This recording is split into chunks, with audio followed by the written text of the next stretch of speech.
Ladies and gentlemen, good evening and welcome to Spiritual Psychics TV with your host Ashley Robinson, and this is Being Spiritual. Tonight I've got my very special guest, Mr. Bill Hughes. Good evening, Bill. Hi Ashley, hi everyone, good evening. Great to have you on the show. And of course, we've got our fantastic producer and exclusive wardrobe team behind the scenes at Spiritual Psychics TV. Thank you, Richard. Yeah, in-house joke. And if anyone is working with a particular Hertz monitor this evening and have any comments about Bill or my shirt, then we'll blame our executive wardrobe team. But it's lovely to have you all with us. We do hope you've had a good week. It certainly seems all around the world there is some good news with the pandemic, the rates of infection coming down, signs in the UK of a route out of the current lockdown and restrictions. So lots of things to look forward to. And actually, when I've finished being miserable and sort of grumpy about the things I'm not happy with, I'm, of course, very blessed to have a job, this opportunity of coming on the show tonight and talking to all you wonderful people. Blessed to have my wife and kids around me and a job and food in the fridge. So it's all about counting our blessings. Now, this evening's show is going to be all about training and the concepts of learning, development, investment and training. But to do a couple of hellos, we've got Bob the Builder, that looks an awful lot like my mate Gary from Mitcham Rugby Club. But good evening, Bob the Builder, and Gary's double ganger. We'll do a couple of other hellos and welcomes. So I'll alternate, actually. Bill, you can say hello to the next person that Rich tells us is in the audience. Okay, it's the lovely Sarah Woolman. Hello there, Sarah. She's saying hi, Ashley. Hi, Bill. Good evening to you, my lovely. Mary Gold, good evening to you and hello. Kelly McKeating. Hi, Richard, Ashley and Bill, and big love to all. Good evening to you too, Kelly, my lovely. Love right back to you. My mate and colleague, Karen Goddard, lovely medium as well. Hi, Karen. And we've also got Natalie Bennett saying, good evening, Ash and Bill, Richard and all SPTV family. Good evening to you, my lovely. Yeah, and Sally Worker joining us. Good evening, Ash, Bill, Richard, everyone here on chat. Hi, Sally. Thanks for joining us again.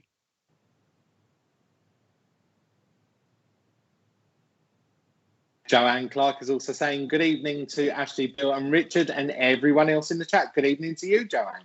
Hiya, Joanne. If anyone's joining us for the first time, do let us know where you're from. Always good to have new guests. The audience and community growing lovely. Holly Johnston says, good evening. Love, light and blessings to all. Well, hello, Holly, and very warm welcome to you. And while we're saying hellos, folks, do think about help us building this community. Remember to give us the thumbs up. Daddy Ray Robinson there. And remember to share this stream if you can, folks.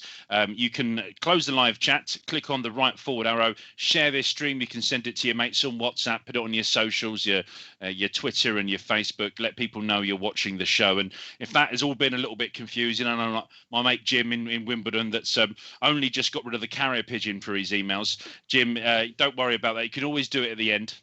Bill, you can carry on with the hellos. Okay, Eliza Coombs, hello there to you. But you do try and share the stream. Jeanette White joins us. Hello there, Janine. I always say that wrong, don't I, Janine? I get thrown so easily. And your friend's just replying to you there, Ash, Bob the Builder. I hope I haven't blown your disguise there, Gary. Hello to you and your wife. The other thing you can do, folks, of course, is be interactive with the show. So remember to log in with your YouTube account. They're free. Engage in the live chat. If you are watching this on TV or any other casting devices, you can always do the live chat from your phone. Hi there, Julie Caswell. Queenie Aura is also joining us. Hello there, Queenie. Kim says hello to everybody. Kim Harkner, good evening to you, Kim. Welcome. And also a big welcome to Christine Davis, who's saying good evening, Ash and Bill. Hi. Terry Wall, fantastic behind the scenes and great ambassador for this channel, Spiritualism. Hello, Terry. Welcome.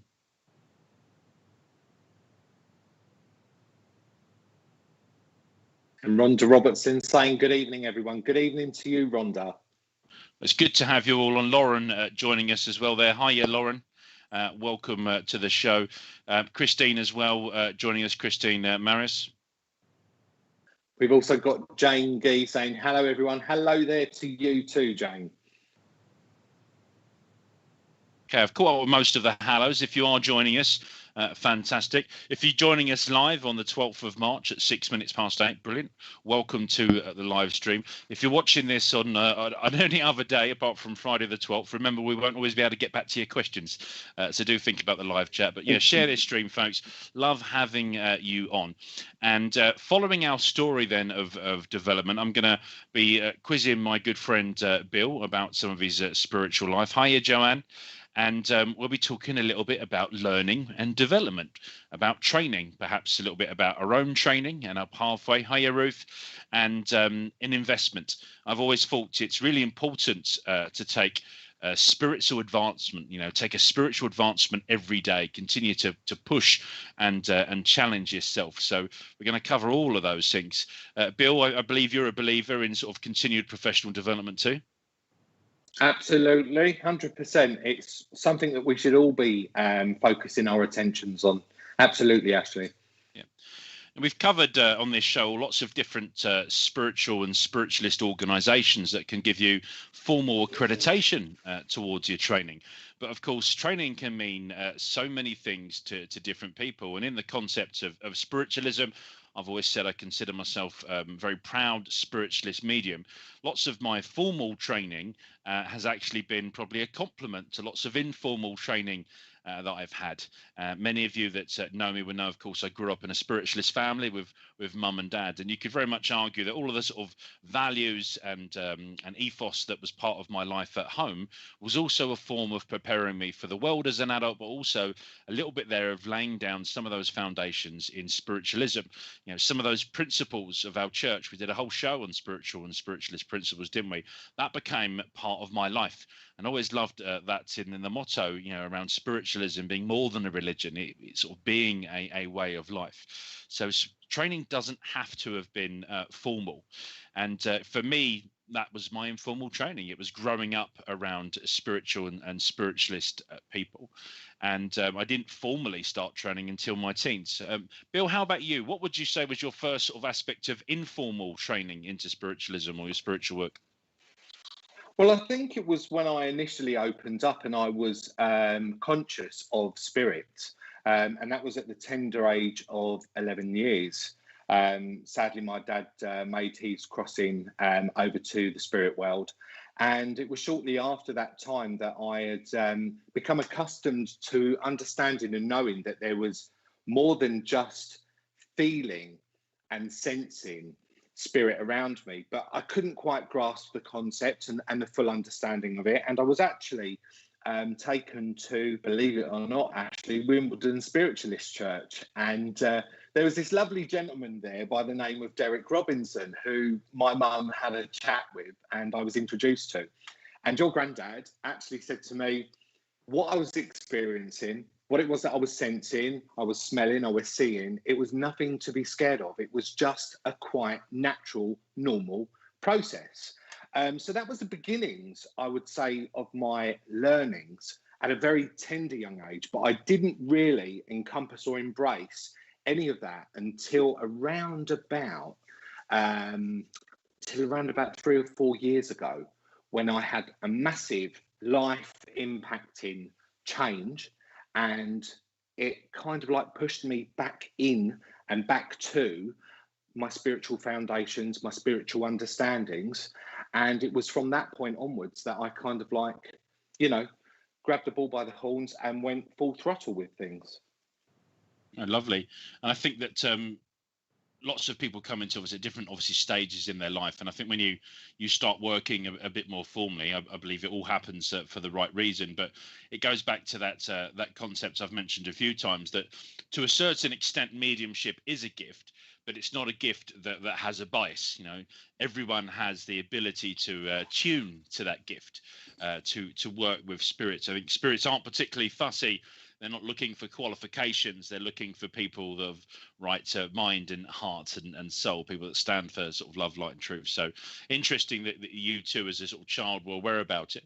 And perhaps later on we'll talk more about significant events, because I think there was a couple of things in my life that certainly changed the type of training I had an appetite for and the things that I wanted to do. My first, I suppose, thing above and beyond the principles of spiritualism and understanding what that was about was this belief in a life after death. You know, belief in a life after life, and I was very lucky that that was a continuing thread in my life. And as a youngster, I very rarely knew anyone that had actually died. You know, of course, my mum and dad would have friends that go, but you sort of quite alien to that as a child. And I mean, the first person I sort of ever remember dying was my great grandmother, my mum's nan. And being aware of that. And for me, it was some comfort in knowing that there was a place I called heaven. I felt comfortable with knowing there was this sort of life that she would go to after that. And to a certain extent, you know, now I've got my own boys, you know, ages 3 and 6. It's been a continuing thread in their life that there is a life after death. This year's been more interesting because they both go to a Catholic primary school, and I've been teaching RE for most of this year. So I've been doing some of that Catholicism, a very spiritual flavour, as you know, my wife and I committed to giving them those opportunities. But I wondered for you about that. What sort of learning did you have about a life after death? You know, did people use labels like heaven growing up? Did you understand in an afterlife? It only really became apparent, as I say, after losing Dad and Dad making his journey back home. And I would often talk to my mum, and we would, you know, have discussions with regards to what heaven was actually like. But I suppose for me, I just always knew, although I couldn't quite put my finger on it and I couldn't quite understand, because being an 11-year-old, as you can appreciate, losing a parent, it is a dramatic life-changing event in its own right. But I always knew that there was some form of existence. There was something else there. And I suppose it was really just having that confirmation, not just from somebody within the family, but somebody from outside of the family who has a completely different take and perspective and an outlook on things.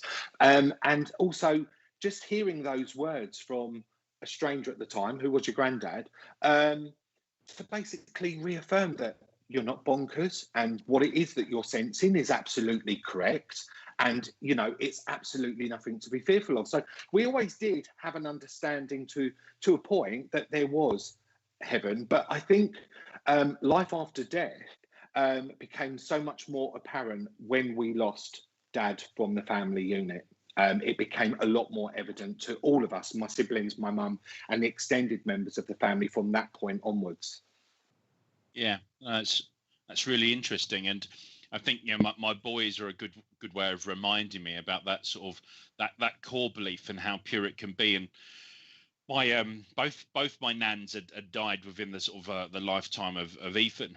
And I remember walking past my nan's house on the way to a music class of Ethan, you know, relatively little, only about 2.5. You know, he's on my shoulders in a little sort of rucksack, and I just started crying because I'd missed the physical presence of my nan. It had not long since he'd left, and walked past the house. Ordinarily would have popped in for a cuppa, and he asked me why I was crying, and I said to him, I miss Nanny Hazel.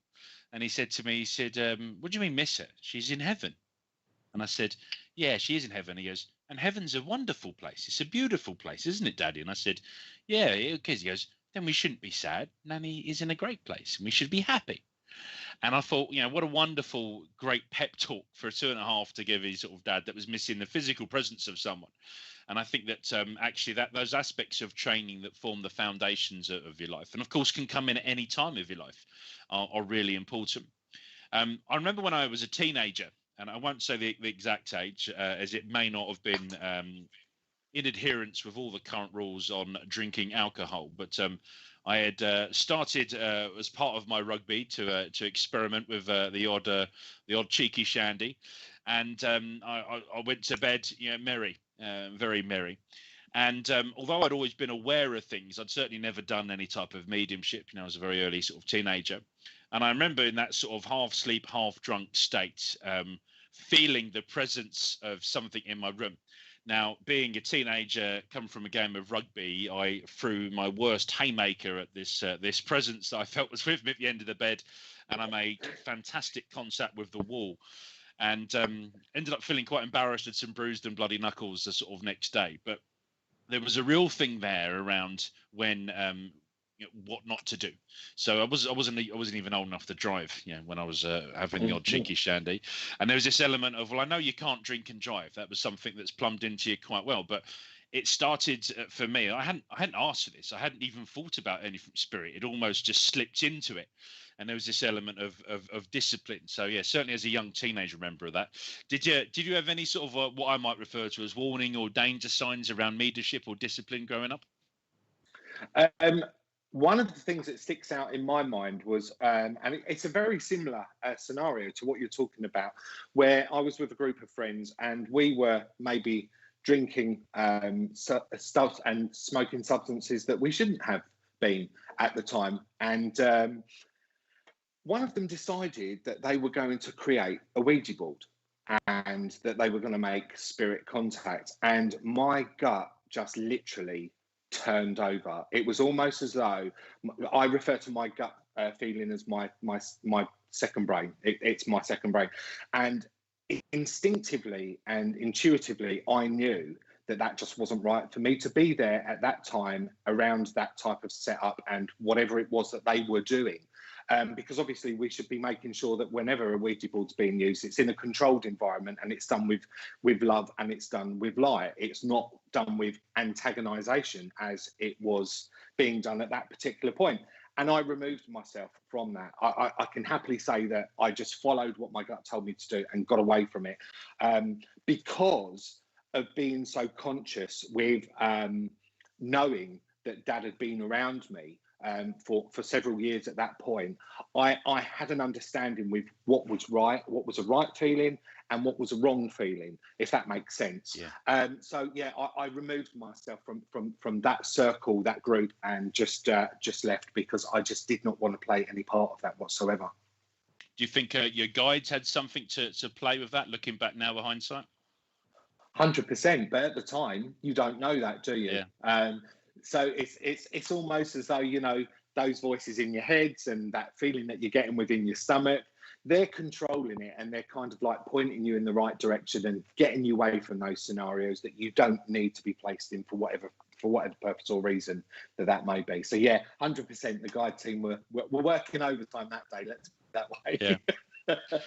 Also as a young man, I think I was in high school, so probably about 11 or 12 years old, and I remember it being the weekend, and I used to be involved in the Cubs and the Scouts, so I'd been a night at Scouts, and actually my mum's always been an early riser and early to bed, so I was often allowed a bit of telly on a Friday night after Scouts, a couple of sweets and some pop and other things.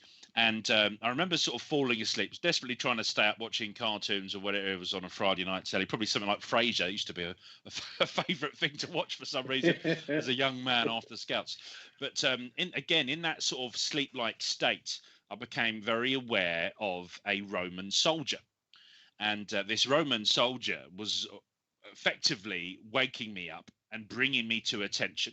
Now, the Roman soldier never spoke with their lips or their mouth, but I heard their voice in my head telling me that it wasn't safe. I couldn't be downstairs on my own, that the door was open.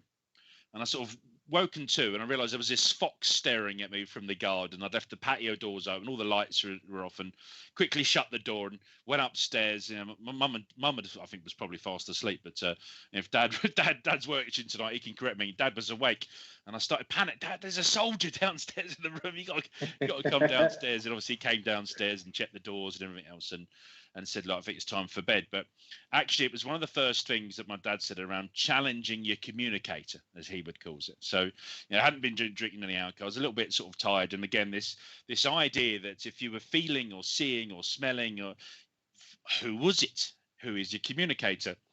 And actually had some books. My dad's a fantastic historian and brought out all these books. And sort of over the next half an hour, I described everything I knew about this soldier. And what became really reassuring is that there was a soldier often affiliated to Wimbledon Spiritualist Church as a guardian of the church. And to this day, I believe that they had quickly popped in. They'd come away from the church to sort of let me know the door was open, and it wasn't safe. And there was this lovely thing around challenging your communicator, which again wasn't a formal training, but actually work out where the source of this information is coming from. Do you have any sort of stories like that where you going from that gut feeling, you've gone a little bit further, but any sort of before any formal training about what it was? I think the only thing that I can say on that one, and we shared this on the Halloween special back last year, but when I actually first started to open up in development, and that was around, as I say, around about 4 years ago, I was in my bedroom, and although I've always believed and known that spirit have been there, I just challenged it, stupidly challenged it. And I was in the bedroom and I was awake around about 2 o'clock one morning. I couldn't get to sleep. And I just left myself, or I opened myself up stupidly. And I literally said, okay, so if you're really here with me, then give me a sign. And the bedroom door opened. And I kid you not, my belly nearly fell through my bottom. And I was like, okay, I believe you. And I quickly pulled like the duvet up. And I don't know why I was scared. Because I've always been conscious of it, as I say, from such a young age. But I think it was purely that fact that I had just gone that little bit too far. And I'd been challenging and I'd been a little bit bolshy, and they were like, well, there you go. There's your lesson, Sonny Jim. So that's all that I can really say with regards to, that. Yeah. There's always look for the supernormal before the supernatural. But when you've got an intelligence behind the energy like that, that's something quite fantastic. So absolutely. My first element then of formal training actually didn't come in circle. It came from a lady that I used to refer to as my godmother, or Auntie Jill Hay, who was a big personality at the church. Actually went on to become a circle leader of mine. Now lives, as you know, Bill mentioned, that place I call heaven. And my first ever bit of training was actually learning to close down, not to open up. Mm-hmm. And again, I think this was as a teenager. I was probably around 12 or 13, and just enjoyed going with the flow. I'd never consciously turned on or off the that attunement. And I remember one night on a Tuesday night, which used to be a very popular at Wimbledon Spiritualist Church. Me and my sister used to be quite bored because we'd be after school, quick bit of dinner, off to Wimbledon Spiritualist Church. The service would go on. We'd doing homework in the back hall, and we'd sort of fall asleep in the car or the chairs. But I remember going to lock up the church. And, there were those routines of picking up, although, it's the day when people used to still smoke at the church and cups of coffee and stuff like that. And I went into the church, which was empty. And it was packed, every single seat full of people. Right? So I came out, went back through, and it's really noisy, and everyone's turning around and listening to me, and every sort of hair on my body, which wasn't many as a teenager, stood up at sort of the top, and it was just suddenly overwhelming. It was like the radio was broken. It was full volume, and I just couldn't switch it on. And I remember being sort of calmed down. My mum and dad was the immediate thing, and then sitting quietly with Jill Hay, who just in a very delicate way took me through a very simple visualization about this beautiful rose, focusing on the center of that and watching the leaves sort of close, one petal at a time, and then going into the church, thanking people for their, for saying hi, and it all sort of going. And actually, that was something I practiced quite regularly, that closing element and standing for that sort of protection. So where did your first sort of sign of formal training come from? Was it anything like that, or was it once you'd made an intention to learn? So there's that saying that I think a lot of us would probably regularly see on posts on Facebook, where it says that when the student's ready, the teacher will appear. And I was working away one day in the shop that I work in, and this lady came in to me, and she just started talking about spiritualism. Just literally knew that she could talk to me about it.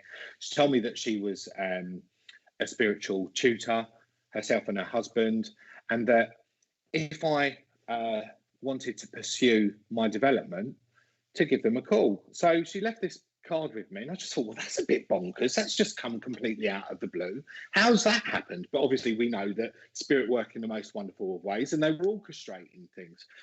So I left it for a couple of days, but it got the better of me, and I knew that it was time to start doing so. So I made this phone call, and I joined their private circle. It's Gary and Karen Wright, who are based in Carshalton in Surrey, and they run development circles from their home.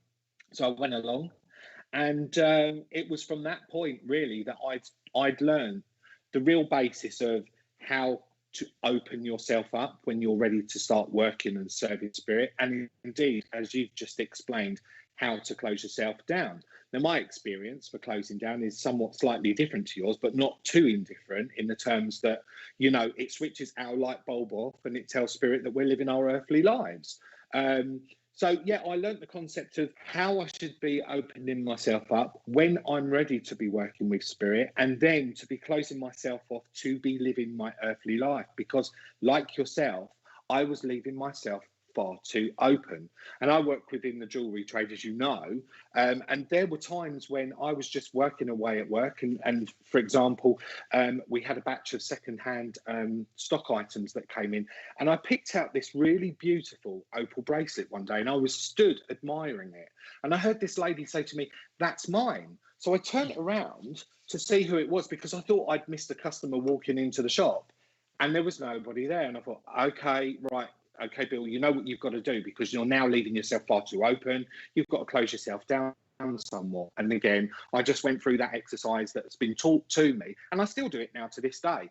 But I just made sure that I closed myself off, because I was touching pieces of jewelry that obviously still had attachment to it, you know, and I was picking up on that energy of that previous owner, which was wonderful, but not the right time to be doing it, if that makes sense, because it was my earthly life. It was my earthly time where I shouldn't have been really opening myself up to spirit. So yeah, that's where it all kind of like begun for me with Karen and Gary in a private circle. So a little bit different from your beginnings, Ash, where you were involved from day one in the church. I was kind of like drawn back to the church after around about 3 years into my development with Karen and Gary, where spirit were actually telling me one day when I was in meditation, it's time for you now to find a circle in church, because you've got to start learning the other principles. And that's when I joined my second circle. Lovely, and thank you for sharing that that story, Bill. And yeah, there might be some people thinking, well, what is a circle? I know that Gary's, on his sort of next few chapters of learning about sort of spiritualism, and I think that that's always been my best advice about anyone looking to formally develop. What'd you say, Richard? Oh, yeah, Richard's confirmed that it is a known shape, which is very true. I think that as well as it being a shape, it would be the definition within spiritualism of a group of people being led by someone around that sort of learning, development, and investment. Now, there's a really interesting quote about leadership in general, which is that followers choose leaders. You know, and you mentioned a great quote, Bill, around the fact that when you're ready to be taught, sort of a leader will emerge. So I think it's very true. You need to be inspired to follow your leader, because no circle leader can make you do what they want or what they say. And it is a relationship, isn't it? It's a relationship. It's not just trying on a pair of socks. They've got to be the right sock. It's got to feel right. It's got to be at the right time in your life. And there has to be that sort of commitment on both sides. So people thinking about doing that, that's the general advice, isn't it? Find a circle. How do you find a circle? You know, you've mentioned there around joining a private circle at a home, and actually, was that through recommendation? Had you heard about them before? It was in fact Karen that had actually had the conversation with me when I was in the shop and left the card. Yeah, so that was one of my teachers. So you know, we were connected in whatever way it was through the means of spirit, and it was Karen and her husband Gary who were running this private circle from a beautiful summer house at the bottom of their garden, and it's just got this most beautiful spiritual essence when you walk inside it. It's just lovely. It's really, really lovely.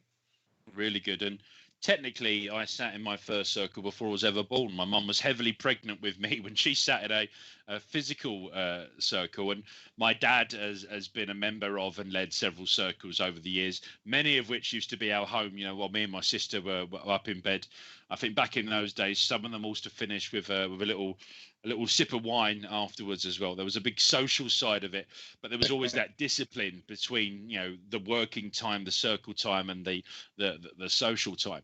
But you know, I was about 18, I think, when I'd sort of consciously made a decision that I wanted to sit in circle.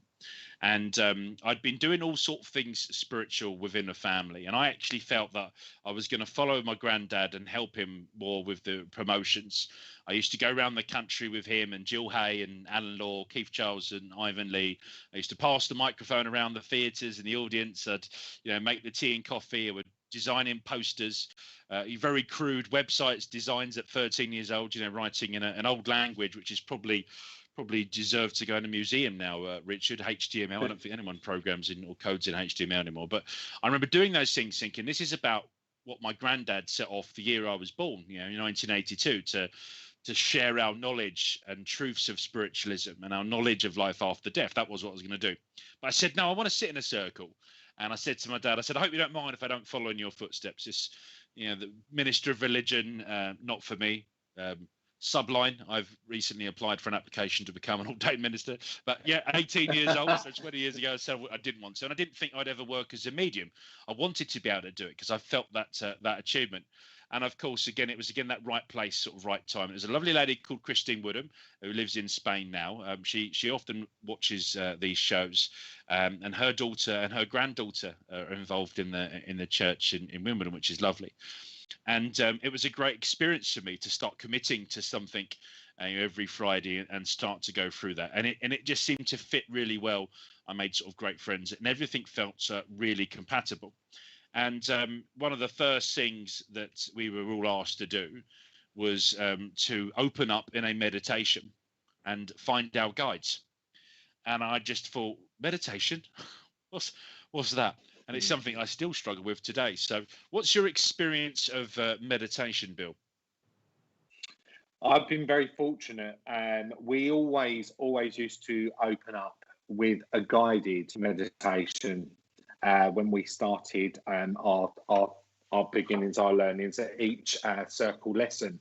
So we would be put through a guided meditation where it would actually take us to the most wonderful, beautiful places, and it would instantly connect us with whom it was that we were supposed to connect with or to be working with that particular evening. We were given on occasional times just pieces of music and told to find our inner power and to connect with our inner power and then start working in a completely different way. So we had lots of different tools that were thrown at us, but in general, the basis would always be that we would start off with some form of guided meditation that would just completely relax us and get us into that spirit of get us into that spirit of wanting to work with spirit. So yeah, we were very, very, very fortunate, and I think to this day, when Gary and Karen teach, they still do the same thing, and it's wonderful. And was you able to follow the guide and go off on the meditation with them? Do you know what? Yes, initially, but then what I was finding is as I was evolving and I was developing, and I would be ahead of the meditation, or indeed I would get to a certain point within that meditation and I would just completely just sit in stillness. I wouldn't hear a thing. I would just literally be zoned out completely, and the next thing that I would remember is being called back. And invariably there'd be times where, you know, we were set tasks where we would have had to have found a gift for somebody and brought that back, or we would have had to have found a word or a symbol or whatever it was. And I'd come back and Gary would say, have you got it? And I'd be like, no, because I was off somewhere else. And he's like, okay, off you go, get back into it and come back when you've got what I've asked. So initially, yes, when I was learning the foundations and I was developing, but as I was becoming a lot more accustomed and understanding and knowing and growing within my own development, spirit was taking me somewhere completely different on that meditation, if that makes sense. Yeah, it does. And nice story. I've always struggled with concentration, you know, ever since I was at school. And I think that when I connect with certain voices, it's made a big difference. There was a guy, I don't know if you ever met him, Bill. I know, Richard, you'd met him. Pollyanna Tucker's husband, Jim, who was a shamanic sort of background and used to do these incredible Native American sort of inspired shamanic meditations. And it was the first time ever, really, that I'd been sort of able to sort of totally go off. Now, it hadn't meant that I hadn't been calmed by people. You know, my mum was my mum, and I always found her a calming influence. You know, from having my heart broken by a first girlfriend, or losing at rugby, or not getting the results I wanted in exams. And my mum does a lot of brilliant meditations now, which I'm able to follow. But it was sort of Jim, and I think I was about 18 with my nan. We're learning about making journey sticks, which was all about things that Native American kids might have done. And I just found it really easy to just go with the flow and listen to the voice. And I think voices can be quite powerful to me. The person that's telling the story, Ivan Lee, always found his voice, someone that could take me. It was that orator, it was that sort of story voice. Otherwise, with guided meditations, what I found is that as soon as we got into that moment of looking for the blank canvas, that I start so distracted with my shopping list and the people's birthday that I've missed, or the next birthday, and when am I next going out, and what my shifts of work, and all that all of a sudden the meditation was over, and I had never really cleared that canvas, that sort of mind's eye, to be able to get it into a place of working. So people thinking about getting involved in this, I've always said, go and find a meditation. There's loads of meditations on YouTube. There's a really good one every 2 weeks on SPTV with Leslie Knight. Richard, there may be others that you regularly produce. I know there are stuff on the YouTube and Facebook archives. Bill, I think that your show, you've got a regular show on SPTV. I think you've done some concepts of meditation on that. What's the name of your show again? Remind everyone. Collective Consciousness. And when can they find that? They can find that every other Thursday at 8 p.m. Same place, same time. And they could read the synopsis on the new fantastic SPTV website, as well as reading your bio. But assuming that they're going to carry on with this show, give them a quick synopsis. What's your show about? Collective Consciousness is about sharing the platform with a guest medium every fortnight, and it's a show that's purely dedicated to mediumship. And the concept of the show is basically not only to give individual personal messages, but it's also for the two working mediums to come together and collectively work on that one link for that one recipient that's in the audience. And sometimes it works, sometimes it doesn't. It really just depends, because I could be working with a medium, I'm based in London, and medium could be all the way up in Scotland. So we're all in completely different areas, but it's about linking into that one energy, to that one soul, and just really, really going with the flow. So yeah, that's the concept behind Collective Consciousness, everybody. Thank you, Bill, and hi, Rachel.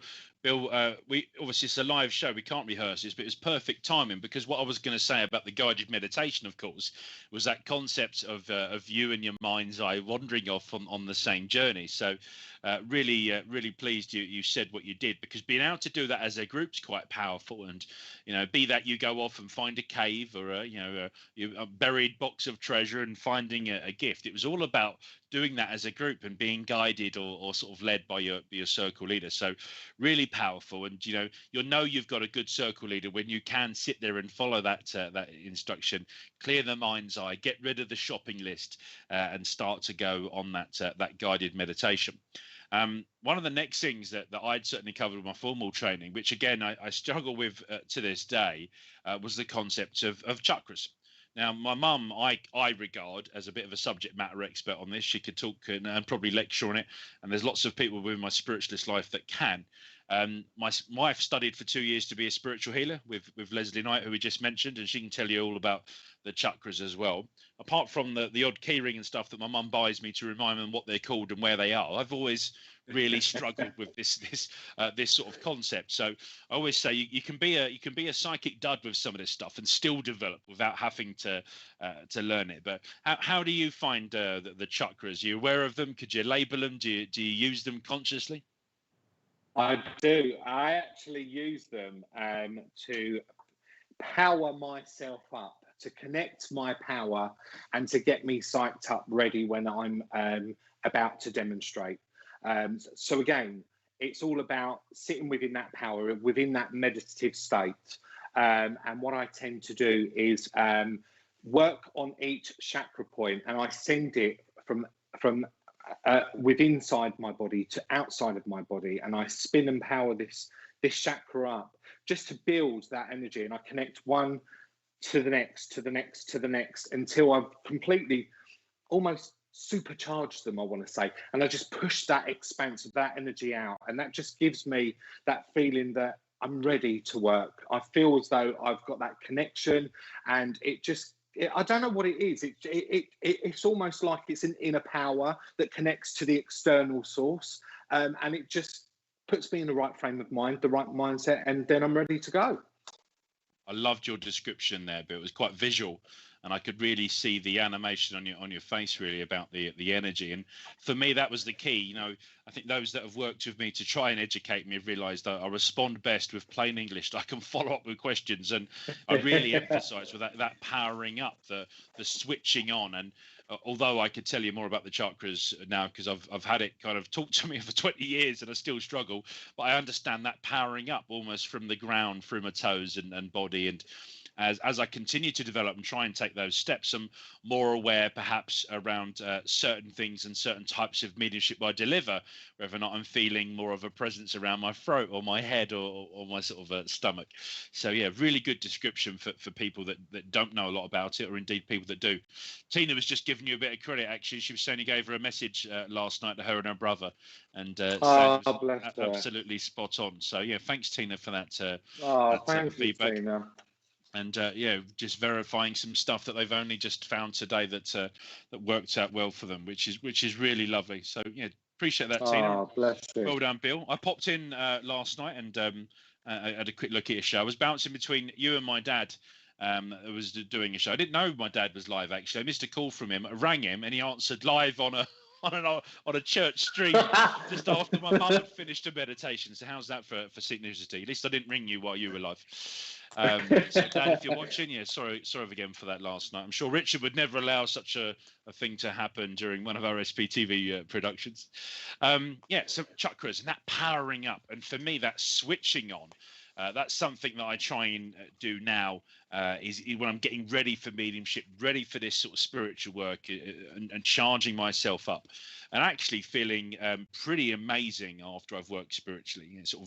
It does vamp me up. It's the Lucozade of the spiritual world. Well, the next thing then I wanted to ask you a little bit about was then that concept of guides. Now, I've always believed that everyone is born with a principal guide, and then you meet more about your guides in this sort of team behind them as they go on. I know that I have at least one mediumship guide, and I'm starting to understand more about the team. I think that when I'm working more on a philosophy sort of energy level, I have more philosophy guides. And one of my favourite people that is now in heaven was a guy called Ralph Steadman. Who died in his 80s, brilliant teacher of philosophy. And I always imagine him, in the way I knew him while I was alive, chairing a committee of guides. And then he reads me the summary in the minutes. This talk on training, I know that Ralph Steadman is guiding me on that. But actually, it's knowing what guides do what bits for me now. But back on day one, sitting in circle, going back to my dad, who's the communicator? Challenge the communicator. Who gave you that gift? What was their name? Who are they? And it was all quite mysterious. And actually, the first circle I sat in with Christine, I had no idea. I couldn't even, forget me giving the evidence of a communicator. I couldn't even get evidence of my own guides. It was my second circle down the later. And even then, I didn't discover that guide. I was almost gifted them to then understand more about them. But it didn't stop the flow of energy and the flow of information starting to come. So how about you and your guides? Were you very aware about them from sort of day one, or did it come in over time? It's coming over time. I would say that I'm really, really nosy, because they know absolutely everything about us. And what you've just said with regards to your dad challenging you, I almost do that when I connect, or I sense that I've got a new guide that's coming in close. They're stepping in, they're wanting to work with me. They know everything about me before they're coming close. So I want to know about them. Who are you? What's your name? What's your purpose? Why are you here? What is it that you're going to do that's going to be able to help me help others? So I really, really go in depth with regards to the guide that I'm working with. And I want to know the story behind them. I want to know where they've come from. I want them to tell me about their life, how they passed over. So it's almost as though you're getting to know a new friend.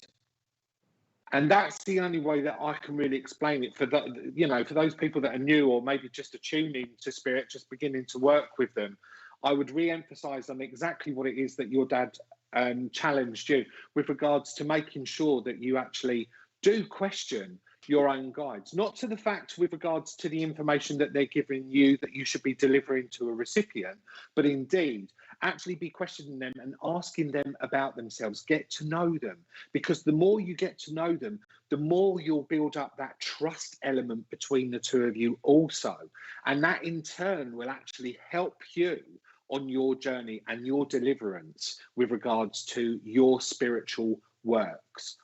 So that's what I would say about my guides and my guide team, Ash. Beautiful. I'm starting to feel that you're like the beautiful role model for doing this properly, and I'm the guy that sort of bumbled along like a ping pong ball, trying to pick up things properly. So no, it's a really good evidence. And I mentioned that Jill Hay was my second circle leader, and I didn't realise at the time, because she was obviously going to make me work, but she introduced me to someone I'd known while they were alive. There was a guy called Bob Brunton. He was a spiritual healer and medium at Wimbledon Spiritualist Church. Again, like many of my church family, it was Uncle Bob. I knew Uncle Bob had been a boxer, and I always associated him with being physically strong. He was a carpenter, he was a boxer. I saw him as a man's man. When I was really little, he used to let me sit on his lap and pretend to drive the car as we were going down the road, probably without seatbelts on, all the things you do in the 80s that he didn't see the risks about. But it was almost like a light switch being flicked, because when Jill said, "I know that Bob's working with you," it was very easy for me, because I think I was still hung up on the human connection of wanting a name. And it was years later that I realized that Bob was working with me and was a big part of this, but there was this entire team of people behind him doing all the heavy lifting and the work. And it's only very recently that I've been doing exactly what you said and continuing to develop, challenging my guide. And actually my mediumship guide is a guy called Bear. Or Running Bear, and he's a fantastic guy that I'm only really discovering now 20 years later after formal development. Now Bob's very easy. When I switch on, when I say I'm ready, when I turn my lights on, Bob's there. I often refer to Bob as my doorkeeper. I've got the spiritual world at heaven, I've got this world, and I've got the waiting room in the middle that I visualize, and as it starts to come up with communicators, Bob orders them all up for me, and he's on the door.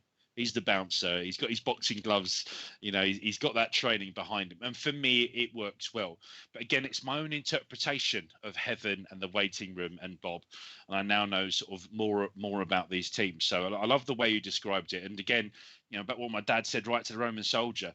Don't you dare give a message. And my dad would say to me, "Who is it? Who's telling you who this message is?"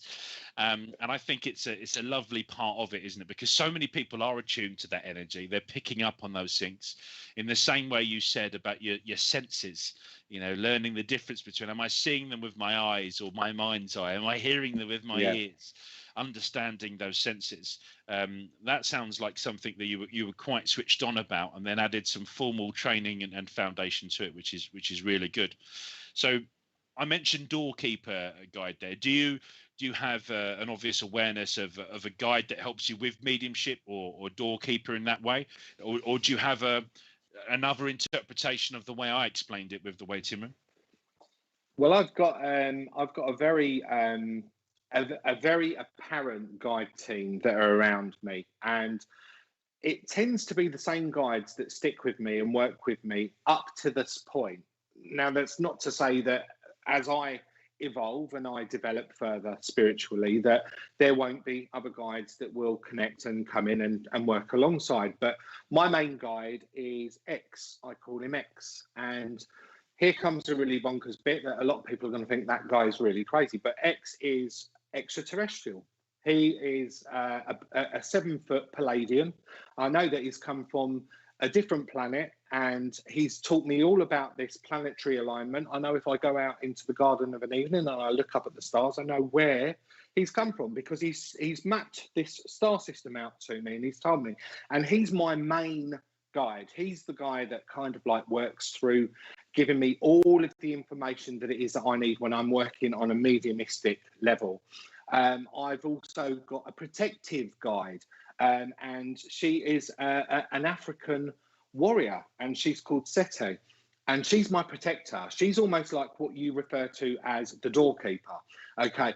And she's the one that comes through and gives me the strength that's needed at times when I might be feeling a little bit down, or I'm feeling a little bit washed out, and I need that boost and that energy to take me through. And then I've also got another guide called Makito, who is a Tibetan monk. And he actually showed himself. He was the very first guide to show himself to me. I was sitting down in the living room one day, and I'd just done a little bit of a meditation, and I'd come out of it, and I opened my eyes, and I looked up at the window, and he was looking in the window at me, and I thought, strange. And then I looked back, and he had gone, but he literally physically showed himself to me, and he comes in with a healing element. So I know that whenever he makes his presence known to me, or I feel his presence, that I need to be making an acknowledgement again when I'm working through mediumship, that I'm needing to send healing out, because he comes and stands at the side of me. So that's my acknowledgement to be saying to the recipient, I've got to place healing, and invariably he'll work on me where healing, pressing upon my body where that healing needs to be going to whomever it is that I'm reading for. I've obviously got mum and dad. They come in very strongly. They work with me. They're good all-rounders. They're there to support and step in as and when it is that's needed. And then I've also got Doris, and I've also got a power animal. I've got like a gorilla, a silverback gorilla. And he just comes in once again for that element of protection and strength. So I've got quite a varied guide team that work with me, but I know that when I'm feeling the presence of one or a collective of them at any one time, I associate specific feelings and understandings with each guide. Lovely. And like the way you described my team, it was like my boardroom or my board table looks like a snapshot of the United Nations over the last sort of 1,000 years, for sort of similar reasons, and sort of where that guide team. And Pamela was agreeing with you, saying really important to sort of ask questions and find out who these people are and a little bit about them and their sort of purpose and their intention. Because of course, once you understand, and I love the way you said there about the feeling, I get the same thing, because I can emphasize that strongly. You know that person's with you, they're leading to a particular way. In the same way, I might have a different guide for healing, different guide for sort of strength. That ability to know who they are, to recognize them, to recognize their energy, and then work with them, and then present your communicators. Because I went from that phase of the first circle of saying I didn't want to do anything, to stopping for a little while, coming back, sitting with Jill, having a guide, starting to give messages in circle to people. And I remember Jill Hay saying to me, you need to know more about this. You've just given someone a lovely message, which makes perfect sense to them. Who's it from? I was like, it was from someone in heaven. No, who was it from? So I started. I remember. I can't remember that back. I can't remember what colour my underwear was yesterday, let alone what I was doing in Circle when I was 18. But I remember then saying to the person, "Oh, would you understand a granddad in heaven?" "Oh, yeah. Oh, okay." And she's like, "Nope. You don't get to ask them questions. They're the client. They're the sitter. You ask the spirit the questions. You ask them who they are." She said, "You can't just ask them if they've got a granddad in the spirit world. Ask them who they are." And those questions starting to then challenge the communicator. And of course, there was then this moment of me thinking, am I making this up? And my mum saying to me, well, unless you're regularly hearing voices in your head and you've got this incredible imagination, is it not just as reasonable to believe that you're sort of getting this stuff? And I just started working in the civil service and law enforcement, and I felt uneasy about presenting the information. A lot of that was because I just didn't have the confidence.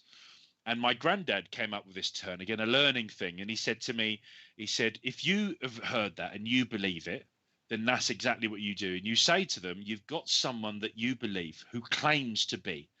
And it's still a term I use now in my mediumship, which came up my grandfather. And I think that to a certain extent, because in the 1982 when he founded LED Promotions with Doris Stokes and others. It was an era of discipline with that mediumship. But I've always loved that. Bob, I always think, Bob, get the credentials for me. Who are they? Are they a man or woman? Are they family or friend? What was their cause of death? And then it's that me acting as the medium and presenting the information. Well, someone from heaven claims to know you, and this is sort of what they're saying. So as you were sort of developing and you were getting advice from Karen and others, how did they say to do that sort of questions and then presentation of your evidence? So one of the ways that I was taught, and one of the ways that I will reteach, is that when you're working with your communicator, I ask them to place within my mind's eye a family head that I am familiar with. So if I cannot physically see the spirit link that I'm working with, I will ask them to place a picture within my mind's eye. And one of the ways that I get them to give me an identification with regards to whom it is I'm working with, whom it is that I'm bringing forward for the person I'm reading for, I will say, place a family member's head into my vision, into my eyesight, so I understand whom it is I'm working with. So if dad pops into my head, I know that I've got somebody's dad with me. If my auntie Brenda comes into my mindset, then I know that I'm working on a link of an auntie. So I get them to place familiar heads of my own family members into my mind's eye. So I instantly have that association and that assertion of knowing whom it is that I'm bringing forward.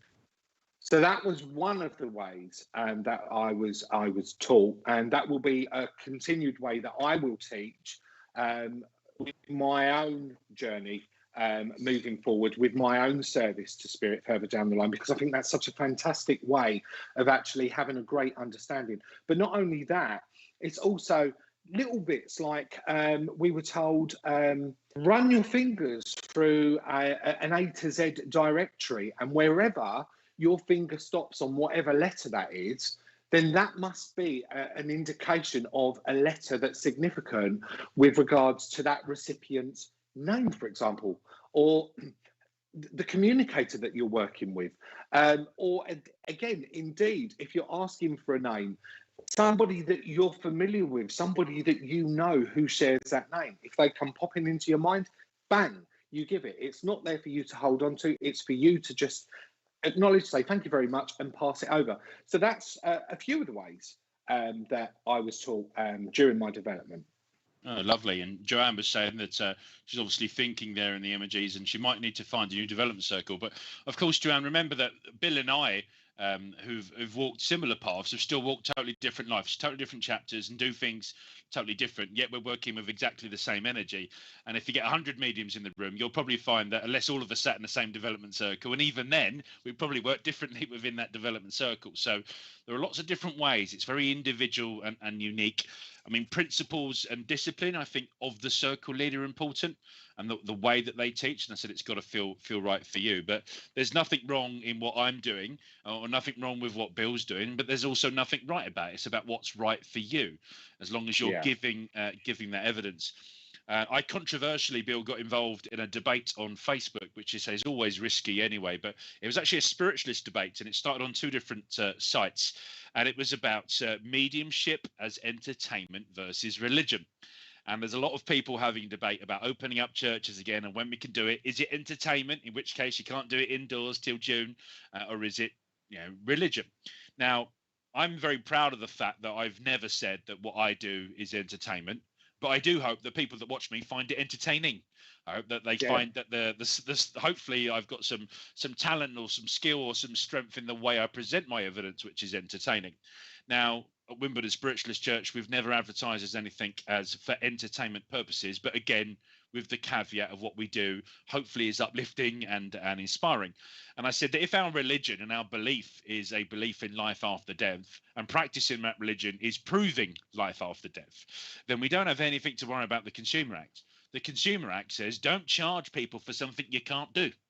And for me, the Get Out was saying, oh, it's entertainment, just in case you're unable to sort of prove it.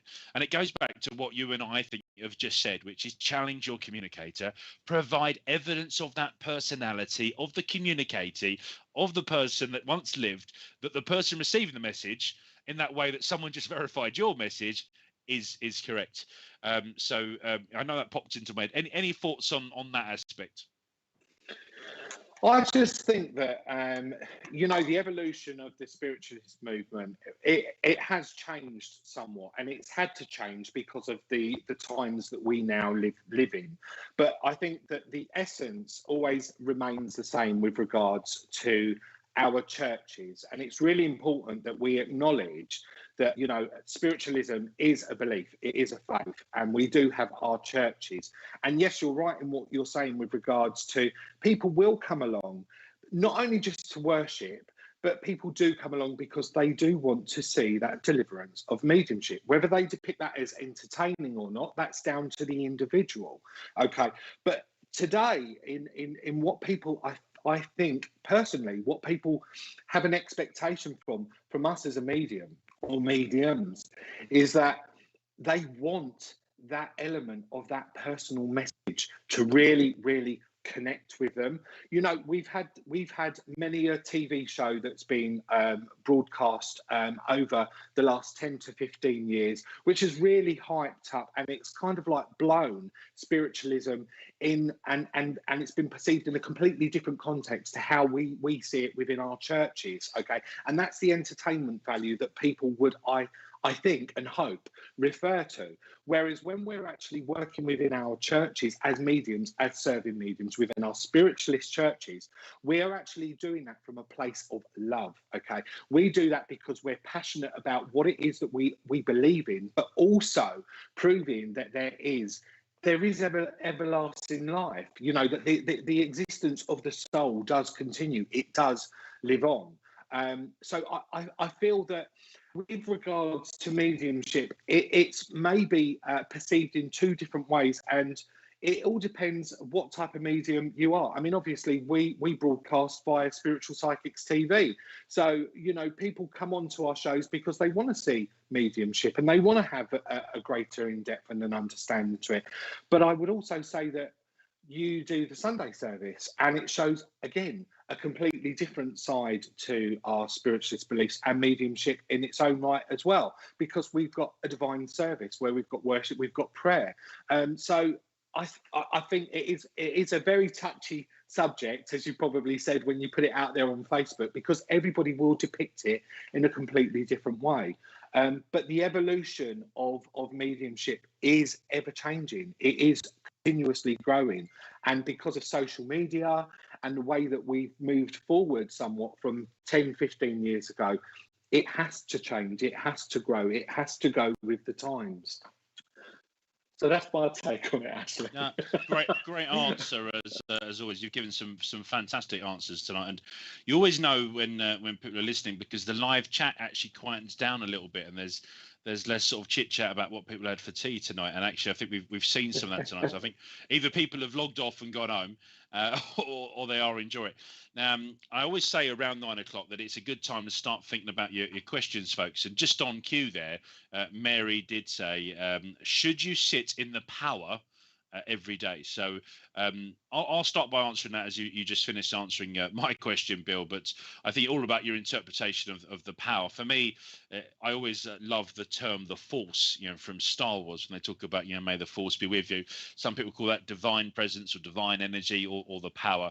But for me, you could look back to my very first show almost a year ago with SPTV. I spent an hour and a half talking about the definition of God. Right, so I'll fast track that. You can always go back and watch it. I think that show's on Facebook, bookmark. But for me, that power, that is what God is. Right, so God for me is the term to describe the sum particles of all the energy of everything in the universe. It is the force, it is the power, and I think that is around us all the time. I'm grateful every day. I feel blessed every day. I try and say thank you to that.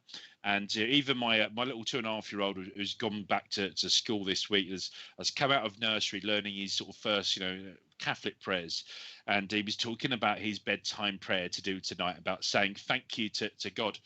And I said, I've got no problems with that. I said, but I always say thank you to Mother, Father, God, because I recognise it necessarily as a gender, but more as that presence and the energy. And I think, yeah, great. If you can sit within that power, whatever your definition is, then absolutely go for it, Mary. So, Bill, I'll let you answer that. And then there's a couple other questions I wanted to throw your way in terms of continued professional development and the different flavours of it. But, folks, get your questions ready for the last 10 minutes of the show. Bill, should you sit in the power every day? Yes, you should. Absolutely. I sit within the power every single day, whether that be 5 minutes or half an hour. I always dedicate that time to me. This is my time for me to connect with, as you rightly said, Ashley, your force. I love that. May the force be with you. I absolutely love that. It's just about it's really just about connecting with oneself, but not only just connecting with oneself, connecting with that power of spirit that are around you. Okay, and also giving thanks and gratitude for being here another day. Okay, whatever that might be, always remain incredibly humble. Be thankful for everything that it is that you have, and give thanks for what it is every single day. So yes, Mary, 100% you should sit within that power daily. Lovely answer, Bill. I'm learning a lot from you tonight. So the two things that I want us to talk a little bit about while we get the other questions in. One is the aspect of continued professional development from a practitioner's point of view, someone that is practicing, demonstrating as a medium. To quote my grandfather, and I think Gordon Higginson, you're only as good as your last message. So that's one aspect I wanted to talk about. And the other is then the different flavours of learning, development and training, because obviously for me it includes everything from reading an article or watching a show on Spiritual Psychic TV, reading a book, going on a formal training course, attending a lecture, ringing up my mum and dad and asking for their advice. So there's all those sort of different flavors, and I'd be interested to know about your sort of favorite way of learning. So you can either answer both of them now or one of them now, but your favorite sort of way of learning with all the different medias out there, or how you as a medium look to continually develop, and how you as a sort of practitioner of mediumship. I cannot wait for the restrictions of lockdown to be lifted. I cannot wait to go back to class circle. I cannot wait, because even though I am now a serving medium, I do not know it all, and I want to be pushed. I do not want to become complacent. I do not want to be comfortable with what it is that I do. I want to be continuously pushed by spirit so that I'm kept on my toes constantly. I think that even though we are serving mediums, we should never get to a point within our lives where we actually think that we know it all and we are above it. Because the minute you get those thoughts, or you think those thoughts, or you think you are there, that's the time you should be hanging up your spiritual service cloak. Okay, we need to remain humble. We need to be kept grounded. We need to be brought back into the classroom. We need to be challenged by those who are teaching us. And not only that, we need to go back into the classroom to give support and structure to our peers as well. Okay, because it's really important that although we've got this gift and we're sharing it in the way that we are, we also need to have an obligation to be sharing that with others and being supportive to others who are maybe just on the start of their journey, because we were all there once ourselves. So I cannot wait for lockdown to be finished, and for me to continue my spiritual learnings and my spiritual growth, wherever that may be. I've started, as I say, with a husband and wife team in a private circle. After about 3 years of being with them, I stayed with them, but I knew that I needed to get into a church, because I needed to learn all of the ethos about the church and the belief of the spiritualist faith in order to be a platform medium within our spiritualist churches and centres. So I've done that. But now I've got to a point where, although I've done that, I will need to go back and revisit it at some point. But also, I now need to learn something completely different. So Lovely. that's my take on that one, Ashley. You sort of answered both questions because you spoke about your preference for learning as well as this, or the importance of doing it. Yeah. I just, I'm so passionate. I love what I do. I take great seriousness with what I do and how I serve Spirit, and I just cannot wait to get back out there and have a new teacher, because I feel that when we go through school as children, let's just take the spiritual aspects and put that on the shelf for 1 minute. When we're youngsters and we go through primary and secondary school, we don't just stick with the one teacher. We have several different teachers all throughout our life.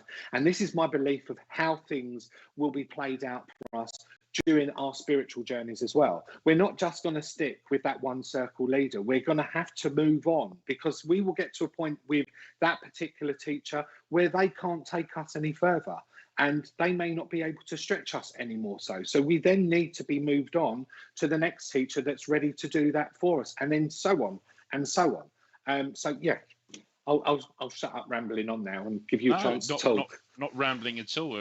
Really good. And I've got two of my circle leaders that are still alive watching tonight, and I continue to go for them advice. Christine Woodham, who's just commented right now, actually, you never stop learning, Bill, and I definitely am still learning at 80 years old. And Mary Dixie's on tonight. I continue to go for them for advice. And do you know what? If they're in the audience, be that on YouTube or in the church, their opinion still means an awful lot to me, in the same way that my mum and dad does. Equally, my mum and dad are the first people to say, stop over-analysing it. You've had a good night. Your media messages have been accepted. Stop trying to debrief. Stop trying to analyse. And I think that, like you, I've enjoyed learning. I mean, this year has been a phenomenal leap for me. I was a big fan of doing things online.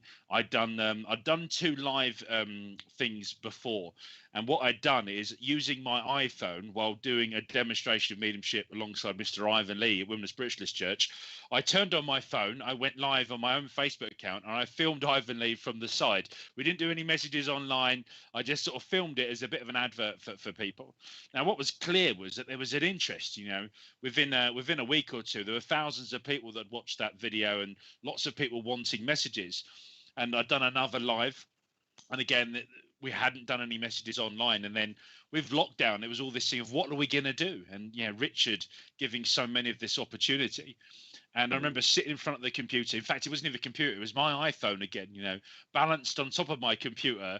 And I'm thinking, how do I know where I'm going? And it was, again, all about that learning.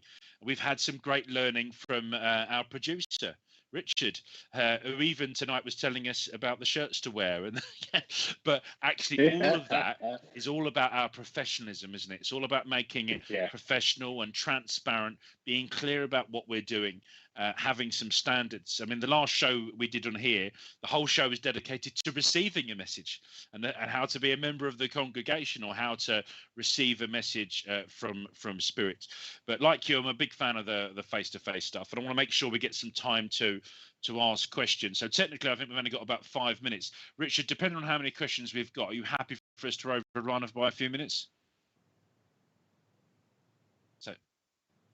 Okay, the internet connection still seems sore. So we'll just do questions now before I ask Bill anymore. But I've really enjoyed it, Bill. It's gone, I don't believe, an hour and 15 minutes has flown by tonight. I'm grateful really for everyone.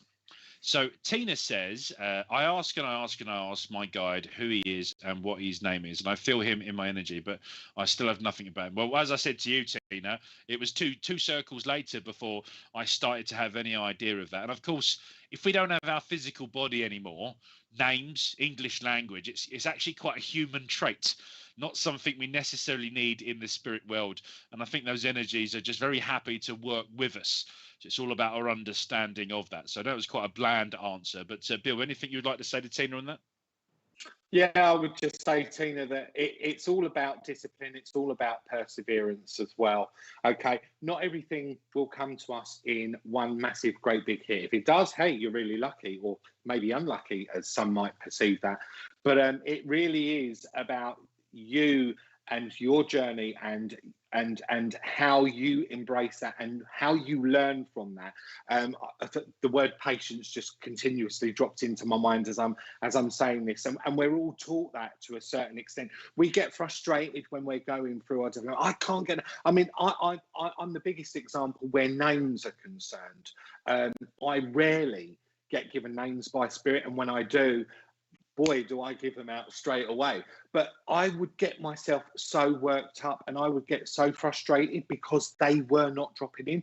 But then I got to a point where I thought to myself, okay, this isn't meant to be the way that I'm supposed to be working right now. I'm not supposed to be knowing these names for whatever reason it is. So let me concentrate on one of the other senses that I am a lot more familiar with, or I have a lot more strength with. And hopefully that sense will then bring an element through that I need to be connecting with. So I would say for you, it's really just about having that patience, again, going within your own power as well, being grateful and asking, please, can you start giving me a little bit more indication of who you are? When you're ready, I'm ready to receive that.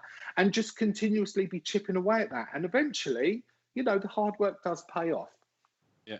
But you've already told us that he's a he, or that he had an identity as a he. Yeah. So you've got some gender stuff there. And obviously you recognise a single energy. So you're already halfway there, Tina. I mean, I've admitted 20 years later, 3 circles later, I think this is probably the first time I've even mentioned the name Bear online, but I'm still learning about Bear. And Bear isn't even my principal guide. Bear is actually my mediumship guide. Bob Brunton was someone I knew while he was alive and has decided to help me since he's passed over. So if you know people in the heaven and you're getting evidence from them as communicators, you can ask them to help too. But good answer. We'll take another couple of questions then, if that's okay, Richard. You can bring them up. I'll try and bring up the live chat as well. Mary Dixie was saying that she'd agreed with us, still learning. Alison Barton was saying very interesting show. Natalie Bennett says, how do I develop my spiritualism? Well, hopefully, Natalie, we've given you a few practical tips today about finding a psychic or spiritualist church, centre, group, either through recommendations of people that stand out. If you haven't got a clue, always start with your local spiritualist church and friend a few of that community, and then through the aspect of meditation, about dedicating and committing time to this. Because for me, the greatest continued professional development for me has been practicing what I do. I still get so nervous doing any type of spiritual work, and private readings are the things that sometimes I find the most intimidating. But I've got Gordon Higginson and my grandfather constantly saying, practice, practice, practice, private readings, private readings, private readings. Keep practicing, keep practicing, keep practicing, challenge your communicator. So it's all about dedicating some time, some space and commitment to it. Bill, what do you think? Yeah, I would say pretty much I would echo what you've just said there. It's all about really finding a reputable church that runs development circles, or indeed a private setup or establishment. But what I would say to you is that you will know what is right for you the moment you step in through those doors. It will just feel as though you've walked home. You've stepped into your home, and the minute you get that feeling, you know that you're in the correct place. Some of us are very fortunate where we'll go to the very first circle and it just instantly gels, and that's absolutely fine. You may find that you might go to 2, 3, 4 or 5, however many that might be, okay? But you will know instantly, as soon as you walk in, you pick up on that energy, you pick up on those vibes, you pick up on all the people that you're within the circle, your mentors. You will just know within your own gut instantly that sits right for you. So that's what I would add on to that for you there, Natalie, my lovely. Lovely. Good answer, Natalie. We hope that that answers your question. Mary Dixie was saying, yeah, definitely not entertainment. Hopefully you're referring to spiritualism in general as opposed to me and Bill this evening, Mary. Hopefully we've been a little bit entertaining. Terry says, would you say your gut instinct is coming from you, your guide or spirit? Bill, I'll let you answer this one because you started off us on that trend. That's mine. It's my gut instinct instantly, straight away. I do feel that, you know what, there is that outer connection, Terry. So I can't dismiss that my guides aren't around me, and they're directing me where I need to go. We've all been in those scenarios. We're walking down the road. Should I go left? Should I go right? Right doesn't feel right because there's two dodgy fellas standing on the other side of the road, and that voice in your head tells you to turn left. You get that feeling, that pull within your stomach. So I think really what I should be saying is that it is a combination of the two, but my gut instinct never generally is wrong. Again, it's about tapping into it. Again, it's about sitting within that power. Again, it's about attuning to that gut instinct, to all of those chakra points that we've got running throughout our body, and just making sure that we've actually got them all switched on when we need them to be. Yes, there is an element, as we are spiritual workers, where our guide teams will actually step in and tell us what we need to do, or direct us where we need to go at some points. But initially, it is about your own gut feeling, that own sense that you've got, and following that. So that would be my take for you there, Terry, my lovely. Yeah, I agree with what you said. It's Jiminy Cricket, Jiminy Cricket, our consciousness. Even that, I believe, is the influence of our principal guide. Now, we have a wonderful gift, don't we? Free will. So we still, stubbornly, rightly, wrongly, we still make our own decisions. But where we get our intuition from, or when we're led by the heart, when we feel that gut instinct, all of that for me is perhaps different energies and different guides. Now, Marigold has asked for any recommendations of a good starter book. I mean, personally, I would recommend anything by Harry Edwards. Not only one of the greatest spiritual healers probably since Jesus, but a wonderful teacher. And I found such great comfort in his books because he takes a very complex subject like metaphysics, describes it in such simple, plain English. So there's some great books by Harry Edwards. Equally, Gordon Higginson, who I mentioned earlier on, my grandfather, when they set up LED Promotions, was the president of the SNU for several years. And then the man that I've obviously talked about a lot on this show is Ralph Steadman. And Ralph A. Steadman, as he keeps reminding me to put in his initial, because there's a famous cartoonist, Ralph Steadman, that wasn't him. His books, he got one called Spiritual Primer, which is like an A to Z, and it's a really great starter to get into spiritualism. So they're books that have had a big influx on me. But I also grew up with my dad at the Greater World Christian Spiritualist Association. So the teachings of Zodiac, was it Winifred Mills? I should know that better, shouldn't I? My dad had correct me because I was probably wrong.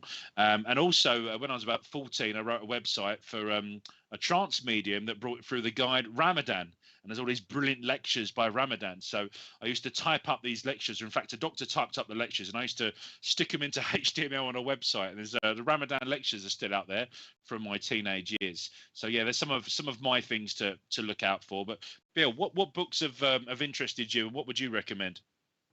I have to admit, I'm not the biggest of readers, but what I would say, the books that I've been drawn to are the life story books that have been written by other mediums about their journeys and about their connections with spirit, because you can take little extracts from sections of the book that will actually relate and give you a deeper understanding about things that you might be just a little bit unsure of.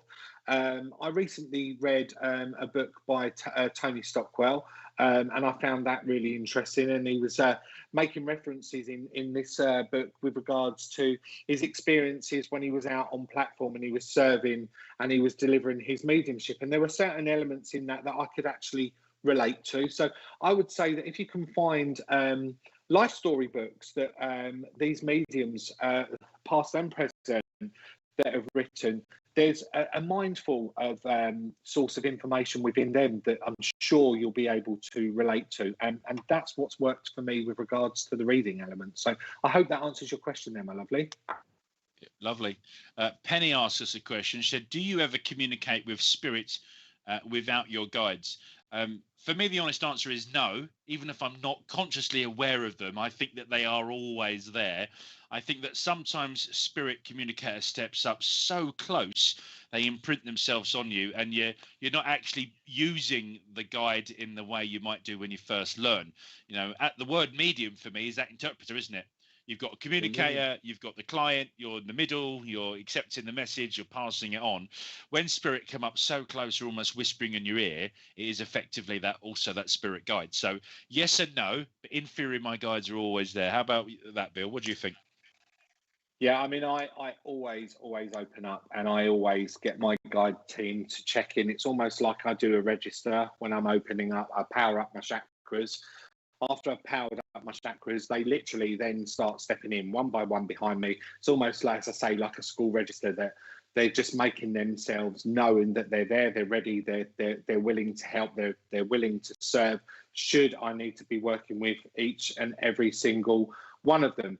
The only thing that I would say is, with regards to communicate, I want to take the communicate out of context here, and I just want to be saying that if you are a medium that actually has the ability to work on a psychic link, then psychically you don't need to have your guides around you, because what you're actually doing when you're working on a psychic link with somebody is you're actually connecting your power with theirs. It's almost like you're blending the two energies together, and from that blend of energies you're then working and picking up on pieces of information on a psychic link, what just naturally comes to you, as opposed to conversing and communicating that mediumistically when you're working with your guide team there. So I hope that answers your question there, Penny, my lovely.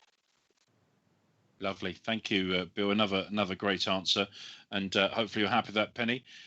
Any other questions come in, Richard? Okay, well, I think we said we wouldn't overrun too much. A few people there talking about books. I just pasted a couple of links on the live chat there using my wife's account. There's one book there by Ralph Steadman and one by Harry Edwards, The Development of Mediumship.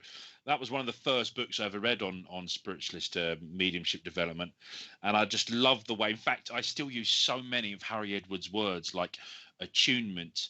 And I'll just go back to one of my shows where I talk about the stroke and the gift of spiritual healing, because there was a term my neurologist said about spontaneous recovery. And in Harry Edwards' book on spiritual healing, Harry Edwards says spontaneous recovery is where there's no human intelligence involved in the recovery of that patient. That is the gift and evidence of spiritual healing. So, one of my favorite quotes from one of his books. But folks, I'm sorry we overran a little bit. You did have some questions, and hopefully we have answered you all. If we haven't, do follow us on the different social medias. So you can find the Spiritual Psychics TV fan page on Facebook. Do get involved in that. It's a great little community if you relatively new to join. Natalie says, who to contact at Wimbledon Spiritual Research? You can contact me. I would say, or my dad, but it's me that pretty much does Facebook. But Wimbledon Spirits, so at Wimbledon Spirits on Facebook, or at Wimbledon Spirits on Twitter. Also, you can get in touch with me at my page at Ash Robinson Medium. You'll find me on Instagram and Facebook. And of course, for those of you that are using social media, please do make sure you subscribe to this channel. Have a look at Richard's website, SPTV website. I know he put the link on the live chat for that earlier on, but make sure you're getting your notifications from the Instagram account for SPTV and Twitter. And Bill's very active on this channel, so he's got his weekly show as well as featuring as a medium and other things. Bill, what's the name of your mediumship page on Facebook? So on Facebook, I can be found under Bill Hughes Psychic Medium, and on Instagram, you can follow me under Bill Hughes Psychic. Lovely jubbly. So get in touch with us, throw us your extra questions. Make sure you've subscribed this channel. 1.57 thousand subscribers now on YouTube, which is quite incredible, because of course we started to build up a fantastic audience on Facebook before the trolls and wizards behind the scenes decided to close that avenue. And it's wonderful. Thank you all so much for giving up your time, supporting this show and sharing it. We love hearing from you, and your engagement as part of the live chat is fantastic. Thank you to Richard James, our producer, for all the hard work he puts in, and thank you to Bill Hughes. Fantastic show, Bill. I've generally loved this. An hour and a half has just flown by. I feel like I've learned a few bits and pieces. Every time I get to work with you, alongside you, I feel like I'm taking another daily advancement. So thanks for that, Bill. Oh, bless you. Thank you for having me on the show, Ashley. It's been really, really lovely. And I hope that everybody's been able to take just a little bit of something, what we've actually discussed here this evening, and gives you all a little bit of an insight with regards to what hard work can actually do and how it can pay off. It's all about just making sure that when you are actually serving spirit, that as I said earlier on, you remain humble at all times, but also, you know, just making sure that you are forever grateful for whatever it is that spirit bring your way, and just embrace the journey and just love it and enjoy it. And they will never, ever, ever let you down. They've always got you back. So God bless you all. Thank you so much for watching us this evening. It's very, very much appreciated. Oh, that's great, Bill. Lovely way to finish the show. We'll just do a couple of plugs for a few other things and shows that will be coming up. So, of course, after Friday night, you often follow Saturday. And Saturday night at 8 p.m. is your demonstration of mediumship on SPTV. So make sure you subscribe for the notifications. They'll go live about 8 o'clock. I can't remember who the medium is, actually. Richard, you'll have to remind me. Who's the medium this Saturday night? Wendy Lindsay, the lovely Wendy Lindsay. So do tune in for that Saturday night at 8 p.m. And I'm not actually seeing any of the adverts coming up. I'm trying to remember them from memory. Oh yeah, of course. How could I forget Reverend Mum and Dad, Ray and Jackie Robinson, Women and Spiritualist Church, our weekly divine service live from Women and Spiritualist Church, Sunday morning at 11 o'clock on SPTV. Do make sure you subscribe to that. Again, I've forgotten who. It's amazing. I forget all these things. I should write them down and stick them on post-it notes. But we've got a lovely medium, and there'll be an address there from that medium, probably a reading, and you'll have my mum and dad sharing that service on Sunday morning from 11 o'clock. Later on that afternoon, you'll be able to chill out on the sofa, the Sunday sofa, with the ladies with some free readings. That's Sunday afternoon from 2 p.m. And of course, the website you're all on today, youtube.com/Spiritual Psychics TV. So that's the Sunday sofa with the ladies and some free readings. Do subscribe to the channels. Make sure you've switched on the little tinkly bell so you know when everyone is going live. If you're on Facebook, come and find the fan page, engage with and build that community. Help us build this up. And of course, consider becoming a very important patron of SPTV. You can join for as little as about £1.50 a month. All of that money is invested back into the channel. It is Richard's ambition to keep Spiritual Psychic TV free, the first spiritualist channel of its kind. A wonderful concept. Let's keep it free. If you can contribute towards the upkeep of that, the equipment and the technology and everything else that goes into this, the website and hosting, you can then become a VIP. VIP gives you access to all these wonderful Zoom nights. I know there was one with Marcus Lupser the other night who was watching tonight. Another great medium. You've got week 1 and 2 there with free mediumship readings. Next one is tomorrow night from 8 p.m. There's a load of lovely things happening in the week, like the Spiritual Psychic Picnic with my mum on Zoom as well. Another great opportunity to have a sort of a chatter around a cup of coffee from the comfort of your own home. But folks, it's 9:30. It's Friday night. The world is looking brighter. I send you all some love, light, and laughter. This has been Being Spiritual with me, your host, Ashley Robinson, my special guest, Mr. Bill Hughes, producer Richard James. Good night and God bless. Stay safe.